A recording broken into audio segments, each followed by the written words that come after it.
Libra, this is for you. Okay?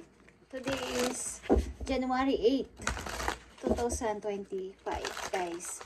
At para to sa mga Libra, tingnan natin ang inyong message simula sa araw na to, guys. Okay, Libra? Kumusta na kayo, guys? Ang una ninyong message ay yes or no ito, guys. Okay? Ang kalahati nito ay ni-reverse ko na dito. Okay? At ang kalahati ay naka-upgrade. So, titingnan natin ang message para sa inyo dito. Unahin natin ang inyong pag-ibig.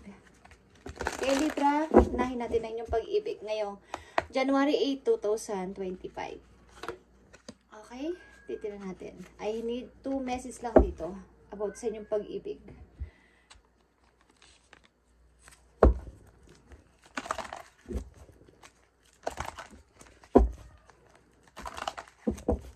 Pag-ibig ng mga Libra, ipakita mo ang message for Libra. January 8, 2025. Okay. Pag-ibig ng mga Libra. Para to sa lahat ng Libra, guys.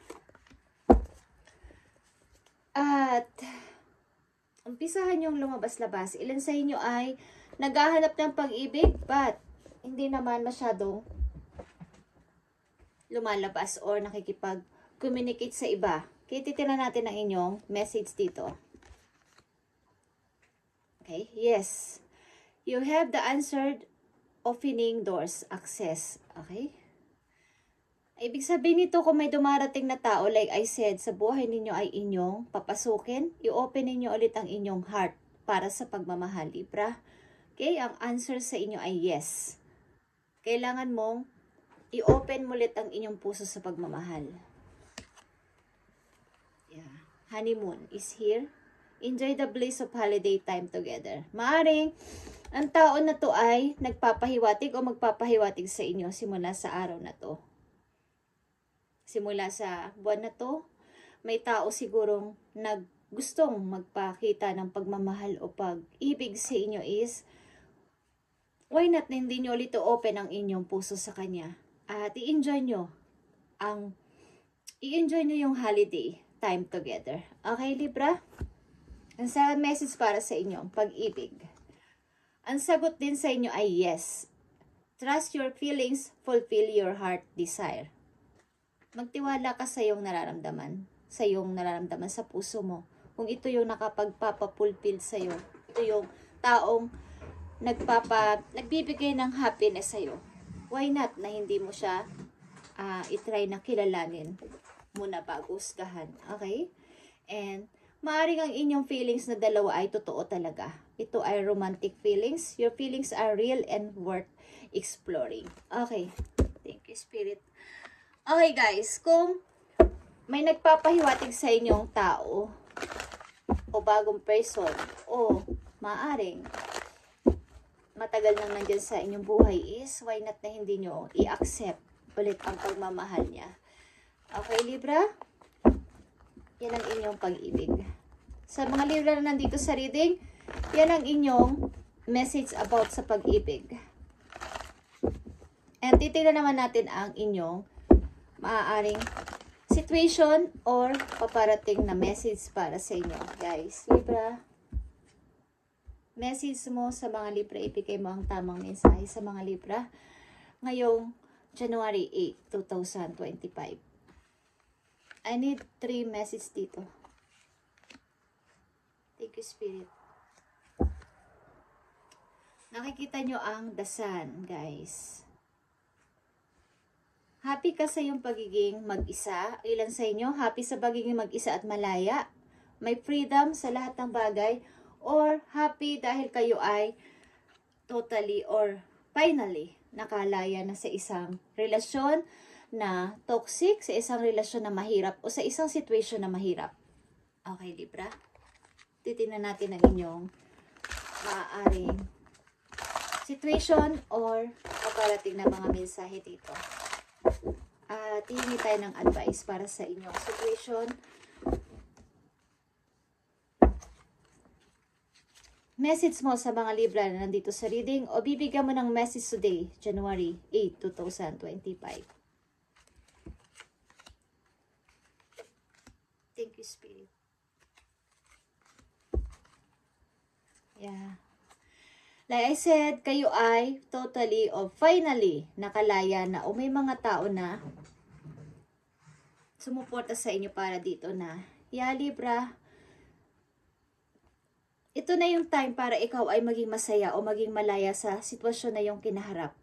Sa pakikipagtunggali sa ibang tao, sa pakikipag-away about sa isang situation na hindi naman dapat kayo ang lagi kumbaga nasa front o nakikipagtalo sa kanila. Maaaring ilan sa inyo ay nakabalik na sa inyong sariling energy o sa inyong control sa inyong sarili. Bilang isang kayo. Noong mga nakaraang taon, maybe is hindi nyo to kayang gawin. But this time, ngayong January, simula ngayong January is, o ngayon 2025 ay, ito ng inyong pipiliing landas. Ang matuto ng mag-decide at piliin ang sariling kaligayahan muna para sa sarili. Okay? Nakita nyo ang Two of Swords. Hindi kayo makapag-desisyon. Maaaring ito ay last year. Hindi kayo makapag-decide sapagkat may ayaw kayong masaktan na person, may ayaw kayong mga taong magalit sa inyo at kaya hindi kayo makapag-decide sa lahat ng inyong gagawin. Nakita nyo ang Two of Pentacles.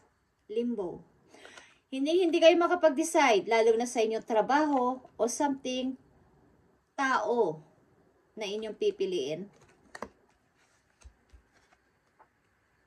Ang ilan sa inyo maybe is nagkaroon ng problema o may problema sa pera. Guys, pagamat may mga tao naman o may mga kamag-anak kayong pwedeng hingan ng tulong o solusyon sa inyong problema sa money is pinilit yung pinilit yung magsikap sa sarili nyong pamamaraan. Bagamat meron kayong mga tao na pwede namang mahinga ng tulong o may mga taong nag-reject sa inyo about dito. Yeah. Tulad na sinabi ko, by your own strength and sarili mong kakayanan, kinaya mo lahat ng mga pagsubok na dumating sa buhay mo, Libra. Bagamat ito ay marami kayong sinakripisyo sa buhay is kinaya nyo lahat. Ayaw nyong makaabala sa ibang tao para sa inyong sariling problema. And message pa sa'yo, the Hermit is here. Nandito ka sa point na nag-iisip-isip kung kayo ay nasa middle age na. Sa panahon ngayon na mga Librang nandito sa reading ay nag-iisip kayo para sa inyong future, para sa inyong pagtanda na ano ba talaga ang dapat kong gawin sa buhay? Ganito na lang ba ako? Wala na bang pagbabago mangyayari sa akin? O ano ba talaga ang purpose ko dito sa mundo? Yeah. Nag-iisip-isip kayo na kailangan kong o ang ilan sa inyo ay umalis sa family o umalis sa inyong sariling tahanan, is nag-iisip kayo in the near future na makasama nyo sila someday. Okay? Kung kayo nasa malayong lugar, Libra, is iniisip nyo na pag-retiro nyo sa trabaho o kaya ipagtanda ninyo is makasama ninyo ang inyong mga anak o ang inyong mother o inyong mga kapatid o wala na kayong asawa. Is ito yung makapagpapasaya sa inyong puso ang makasama sila in the near future. Sa halos tagal nyong pagtatrabaho, maybe sa ibang lugar o sa malayong lugar, is gusto nyo someday, is sa pagre-retiro ninyo is makasama nyo na sila at mabuo ulit ang inyong tahanan. Okay? Maaring ilan sa inyo ay hindi tumatanggap ng pag-ibig because of this. Meron kayong inaalalang pamilya na iniwan or gusto ninyo is maibigay ang lahat nilang kagustuhan. Okay, Libra. Tingnan natin ang inyong mga message about din sa inyong career. I need message for Libra. Voyage of the heart. Love flows through you and to you. Okay, ilan sa inyo is may relasyon o may lovers sa ibang lugar o sa malayong lugar at kayo ay maybe kahit nasa malayo ay nagpapalitan kayo ng matatamis na pagmamahal sa isa't isa. Maging ito man ay sa phone o sa text or sa email, is kayo ay hindi nawawalan ng communication sa isa't isa. Okay?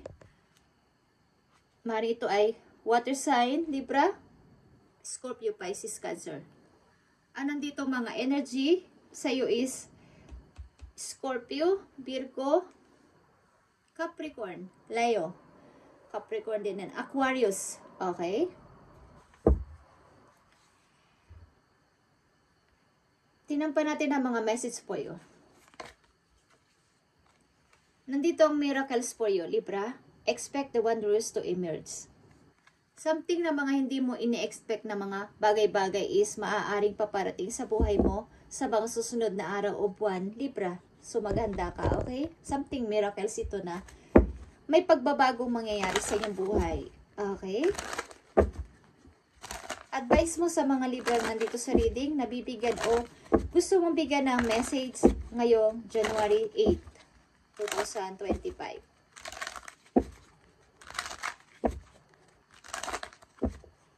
Tingnan natin ang mga message for you, Libra. Advice para sa Libra sa kanilang situation dito na maaaring naranasan o maaaring maranasan sa mga susunod na araw o buwan ngayon 2025. Okay, Libra, makinig ka. This is for you. Whatever you have been putting off, don't procrastinate any longer. Tackle that long overdue project. You will feel better once you begin. Start with the one thing at a time. Thoughts and ideas not acted upon as just laying in wait. You can do this. Okay, Libra? Kapag kayo man naiisipan o binaplano, simula ngayong araw na to is, huwag nyo nang ipagpabukas o huwag nyo nang ipagpatagal pa ng next month pa, next year na lang. Okay?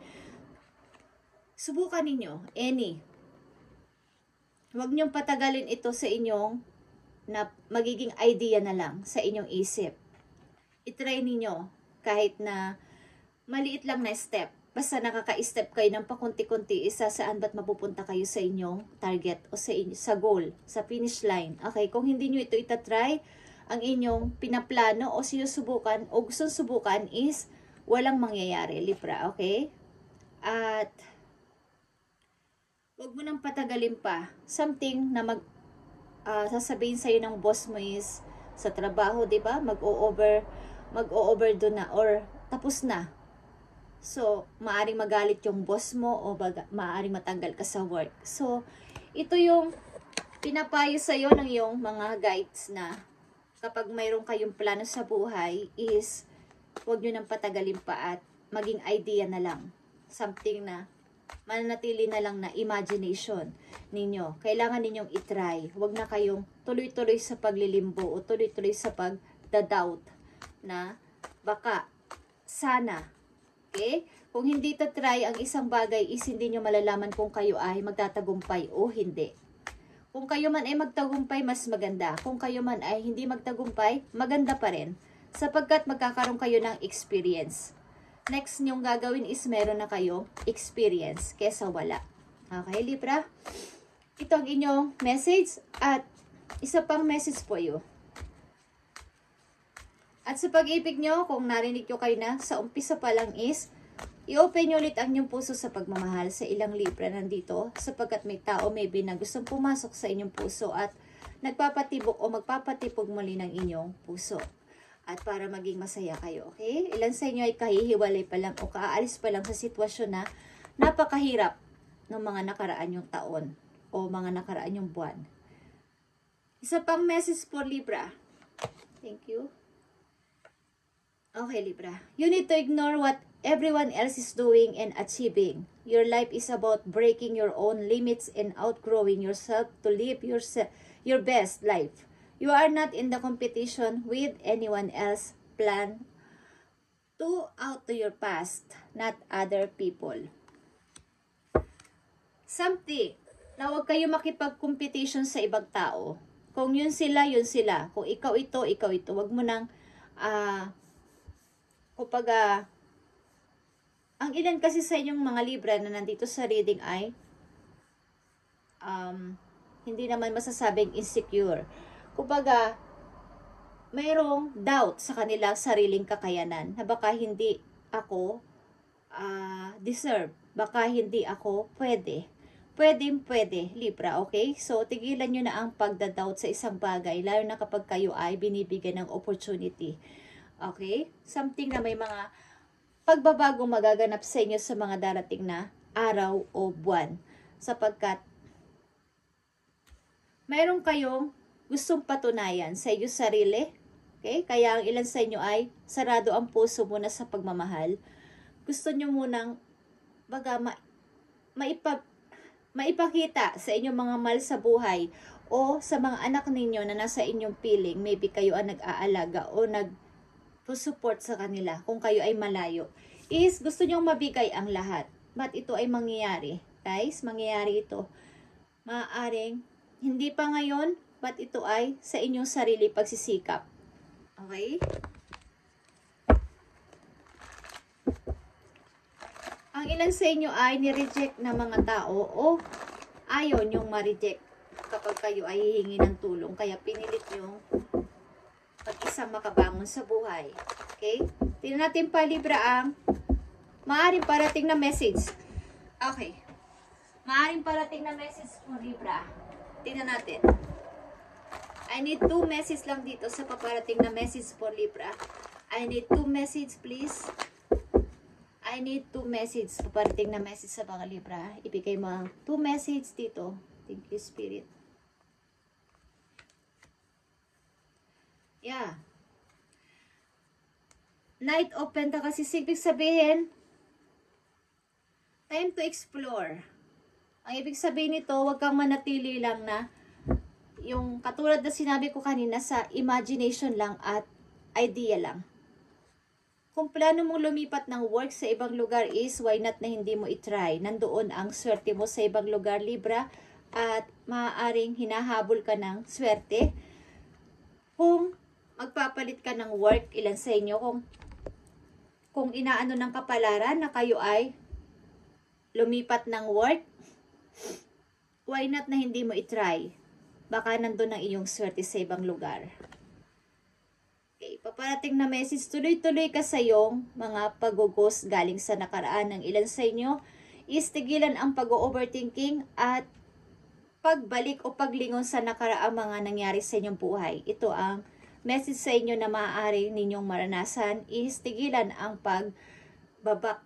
pagbabalik tanaw sa nakaraan ninyong mga karanasan at may hirap na nangyari sa inyong buhay. Tigilan nyo na to, okay? Yung nanatili yung inyong isip sa nakaraan. Yeah. It's all about sa inyong mga pagpaplano ito and mga aksyon, decision ay hindi nyo magawa-gawa dahil may mababagabak sa inyo galing sa nakaraan. Mga taong nanloko sa inyo at nagtaksil.